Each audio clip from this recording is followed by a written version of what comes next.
we're going to focus today, as it's part of our What Raymond Williams Means to Me discussions, on Derek's lifelong, or at least partial lifelong experience and engagement with Raymond Williams. So I just wondered, Derek, if you could say a bit more about your early engagement with him. I understand it was through Malcolm Pittock's work, who people may know. Yes, I attended Malcolm's WEA classes in Crewe.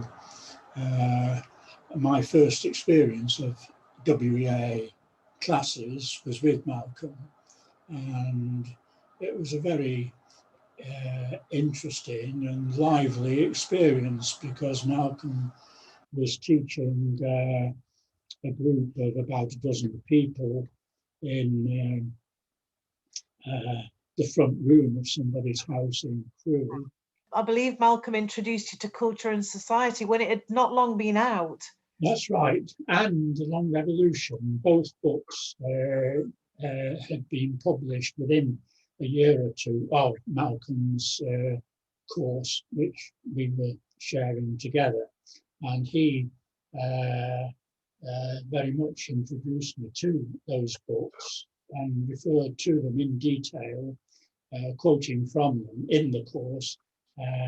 And I and others found it quite revelatory, and particularly when he referred to the essay Culture is Ordinary, which also was contemporary with that period. Yes. And, that idea of culture being ordinary is, of course, fundamental for our Raymond Williams Foundation. Absolutely, absolutely. Everybody can contribute to the debates and discussions on culture, because we all experience it in our own ways. Yeah. So both Malcolm, but it must have been also extraordinary to read Raymond Williams almost contemporaneously. That's right. It was an introduction to him that very few other people at the time, of course, had, because Malcolm was in advance, as it were, of the period, because he latched on to Raymond Williams as soon as the books were published. He was ahead of the game, and he was therefore leading us ahead of the game by introducing us to this very important figure. And how do you think people perceived Raymond Williams at that time? Did you get a sense of that, or how Malcolm did? Or certainly Malcolm knew from the beginning that this writer was going to be significant. Yeah. Enduring significance. And Malcolm therefore communicated that to others. And a number of others, I think, saw that and appreciated it too. Because I suppose it was the Williams autobiographical experience. And you know about this because you've written about it and are very much involved in it. The sort of life experience of people written down being so important to not them, but to other people. And so Williams, reflecting on his early Welsh learning at school and from his father, mainly from his father and not so much from his mother, of course, but that was important for us, seeing that the early years from the year one, really, what we imbibe becomes part of our culture. And that is important for us and for other people. Through the CND, you were on the platform, I think you mentioned in your memoir, and that's where were you asked to speak in an official capacity as an officer, I think you said? No, that was my second year. I was the chair and secretary of the university CND. Yes. which relatively was quite a large political organisation at that time. Yeah. It was second only to the Conservative Association in terms of number of students, members. Yes. So, and I was quite pleased with that. And so when I, as the secretary, organised a forum debate on nuclear weapons and nuclear war, and set it up at the largest lecture room in the university, so we could accommodate the several hundred people who turned up to it. I chaired that session, which was a real moment for me because, of course, the panel was exceptionally distinguished by any standards. Absolutely. I mean, Raymond Williams, but there was George Steiner and Charles Feinstein, an economist in the university, Lord Wedderburn, Sidney Wedderburn, who was a lawyer, and his wife, who was also a lawyer. So, and Joan Robertson, the economist, I forgot the name right. Anyway, she was a Nobel Prize. All of those on a platform with me chairing the group, and amazingly, and I surprised myself to some extent. I mean, I was quite confident doing this chairmanship role with these people. I wasn't, in that sense, I was a bit similar to Raymond Williams in the sense that not overawed by. Yes, he never was he? He never comes over as being overawed by anyone. That's right. He comments on that in that my Cambridge. Yeah, absolutely. I mean, I just get this tremendous sense of inner confidence, not so much confidence. It's not an arrogance, not at all. No. It's a self-belief almost, born out of his community, I think. He goes back to his wealth community. Yeah, that's strength, the inner strength, and yes, unswayable somehow. Yeah. That's right. Yeah. So did you meet him then? So obviously you met him on the panel, but did you get to actually talk to him?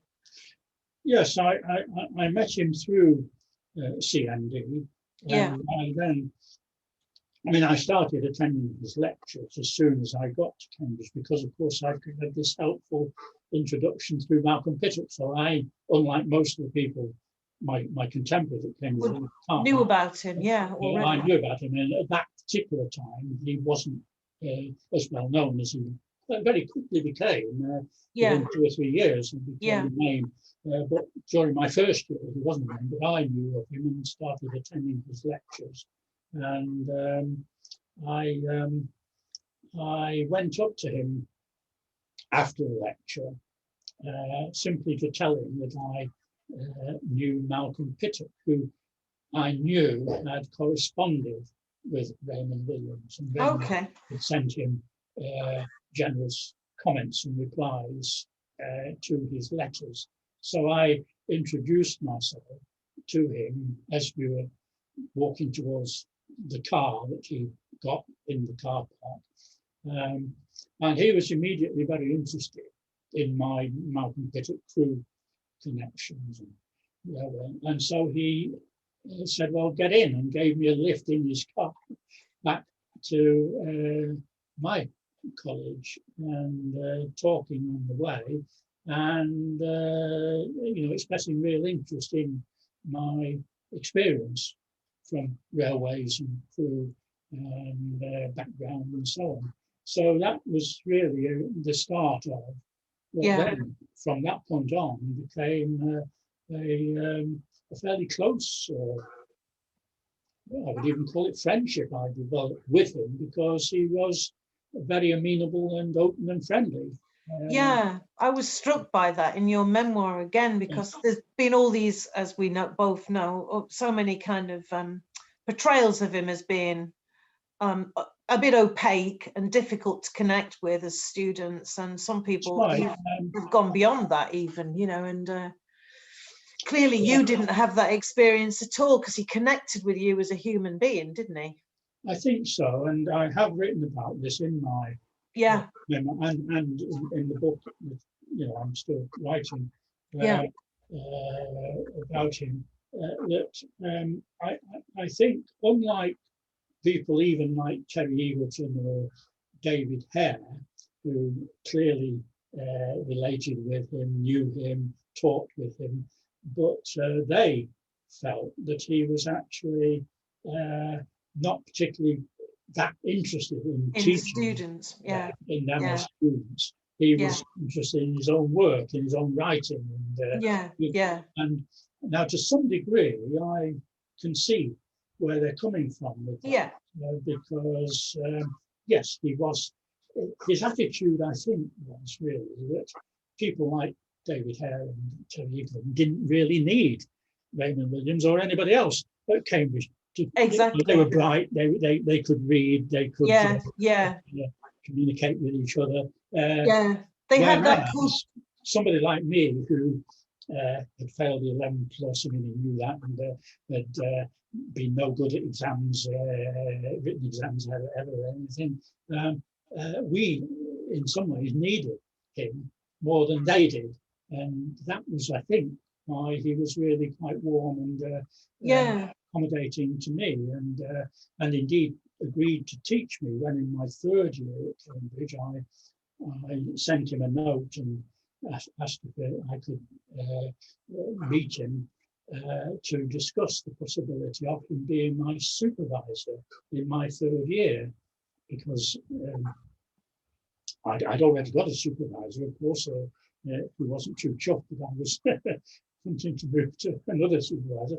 But I met with him, and Raymond Williams immediately agreed to take me on, which was quite something, because that meant an hour a week extra for him teaching. So it went quite against what Terry and David Hare and others were saying, and that he wasn't interested in teaching. I'm curious. In my case, he took on nurtured you, absolutely. But those are the reasons, I think, why he did that. It was because he remained, of course, and you know this because you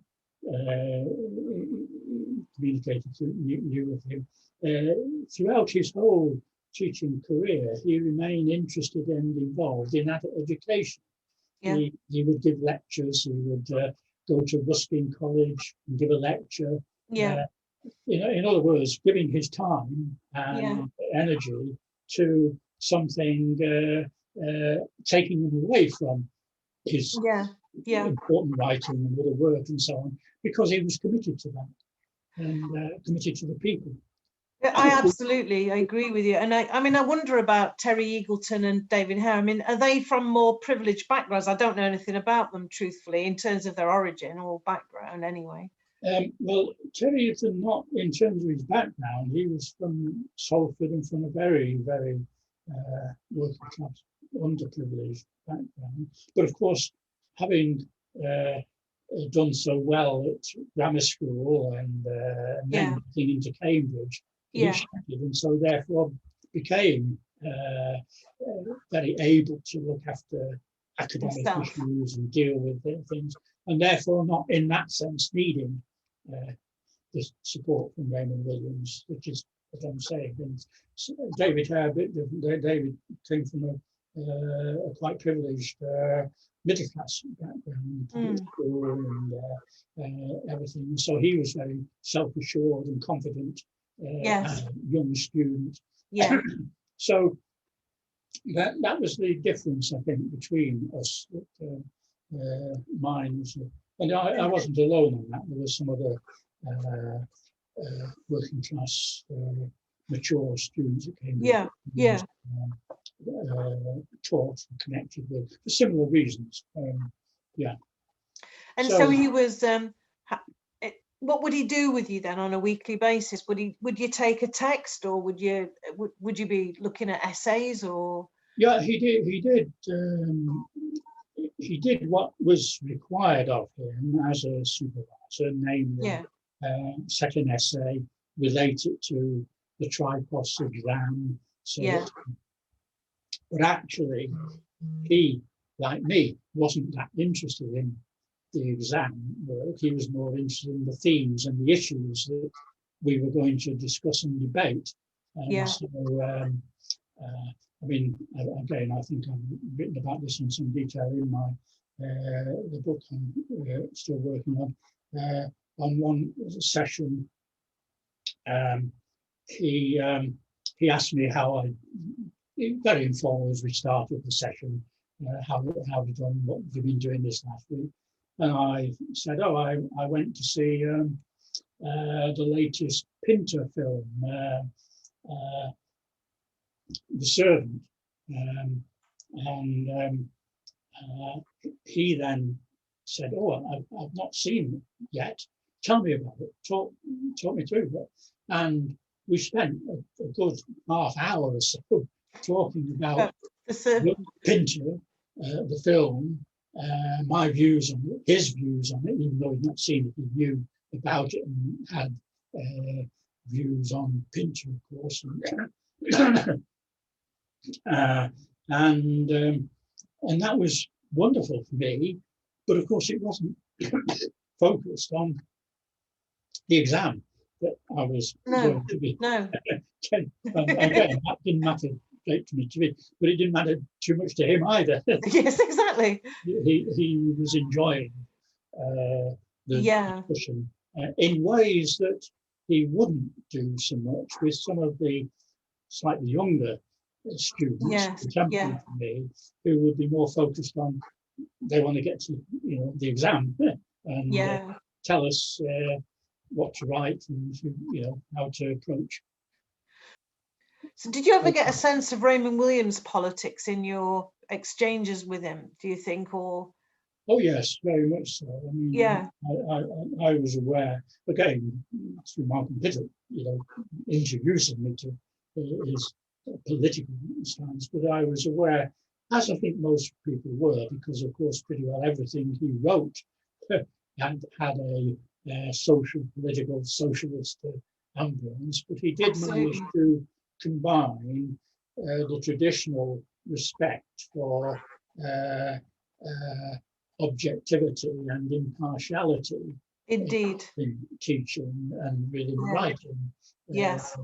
So he would be socialist and couldn't avoid being that, wanted to be that, but also knew that he, when he was, for instance, editing an important series, New Thinkers Library in the 1960s, he knew that as an editor of a series that was not socially and politically allied, he had to then, for instance, edit a book, employ, because he was in the position to decide who might write a book on broadcasting or whatever, a member of the Conservative Party. And he was okay doing that, knowing that this was what needed to be done for a book, a series that wasn't itself socialist or politically inclined. And he lived with that quite easily.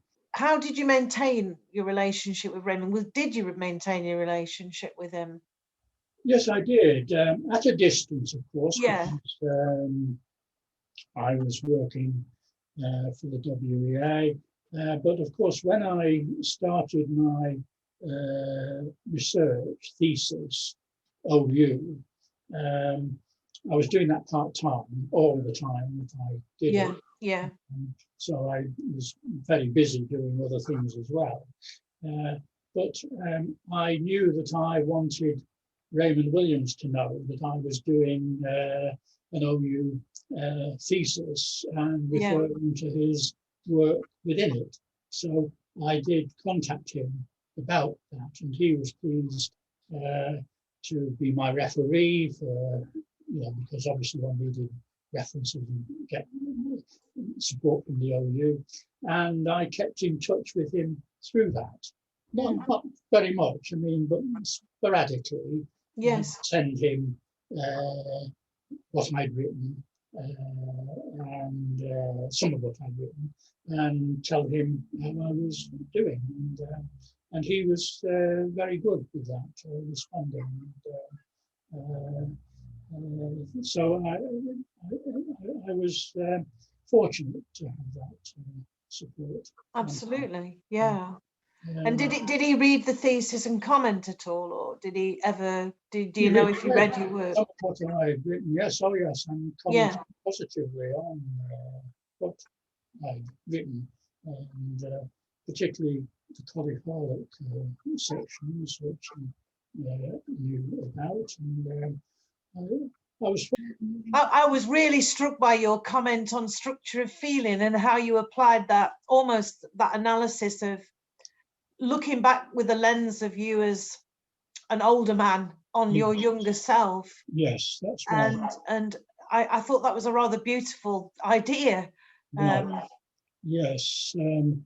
Yeah, I'm quite pleased with that development of my thinking about, and it's based on Kierkegaard, really, the idea of us, all of us, being different selves at different stages in our lives. And so that, I mean, I'm now a very different person to what I was 15 years ago, 30 years ago, whatever. Indeed.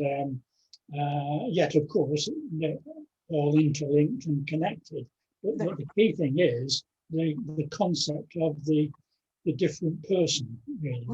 And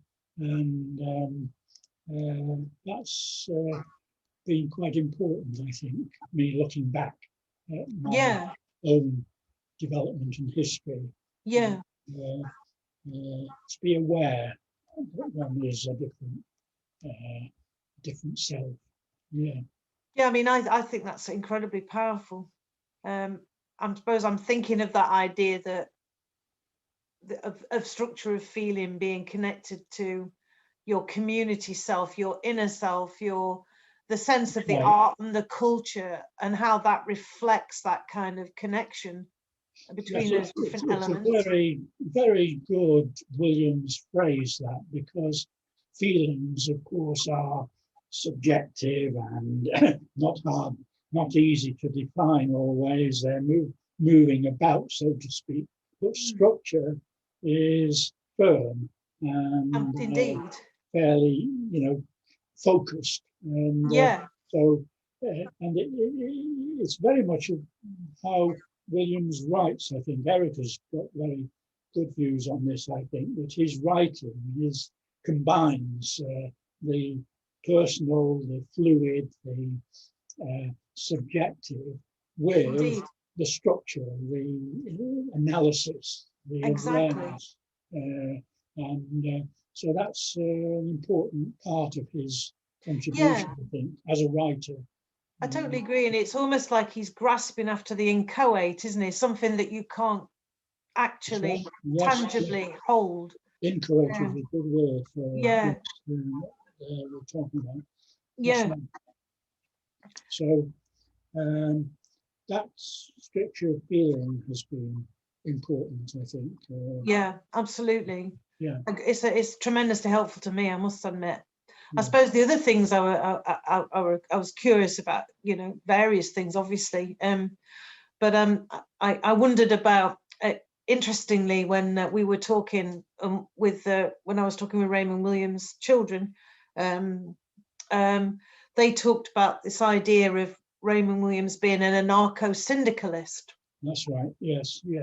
And I'm really just wondering what your take on that is, because I've been thinking about it ever since. Well, I think they are very perceptive in a sense about his position on that. And again, it's that combination of anarcho, meaning like anarchistic in the sense of open and flexible and hard to define. Free almost, yeah. Syndicalist, meaning all those networks and structures. Aware of structure. So G.D.H. Cole was an anarcho-syndicalist for similar reasons, really. Yes. In the sense of he too aware of those networks and connections, and So Margaret Cole writes about this in her biography, autobiography, about her husband's anarcho-syndicalist tendencies. Very interesting. It's been brilliant, Derek. Thank you ever so lot. It's been such a privilege. Well, I've of course enjoyed it, and yeah, look forward to us carrying on. Thanks, Derek. I really appreciate it.